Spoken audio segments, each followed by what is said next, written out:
ہم کریں گے ہر مظلوم کی حمایت۔ بسم اللہ الرحمن الرحیم۔ السلام علیکم، میں ہوں حرین فاطمہ اور آپ دیکھ رہے ہیں حمایتی نیوز HD چینل۔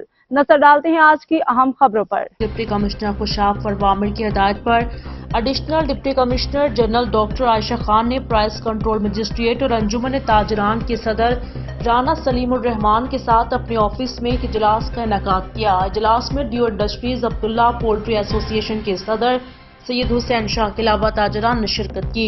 اجلاس میں عوام الناس کو زیادہ سے زیادہ ریلیف مہیا کرنے کے لیے اقدامات پر غور و فکر۔ ایڈیشنل ڈپٹی کمشنر جنرل نے انجمن تاجران کو ہدایت کی بیسن، چینی، دال، چنا، چکن اور آٹا عام مارکیٹ سے کم ریٹ پر عوام کو فراہم کیا جائے، جس کے مطابق آٹا کا تھیلا 10 کلو گرام 855 روپے کی بجائے 810 روپے، چینی 25 روپے کم، چکن 25 روپے کم، دال چنا 80 روپے کم اور بیسن سرکاری ریٹ لسٹ سے 100 روپے کم فروخت کیا جائے گا۔ انجمن تاجران کی نمائندگان نے ADCG کو اپنی جانب سے بھرپور تعاون کی یقین دہانی کرائی۔ اب تک کے لیے اتنا ہی۔ مزید خبروں اور اپڈیٹ سے باخبر رہنے کے لیے دیکھتے رہیں حمایتی نیوز HD چینل۔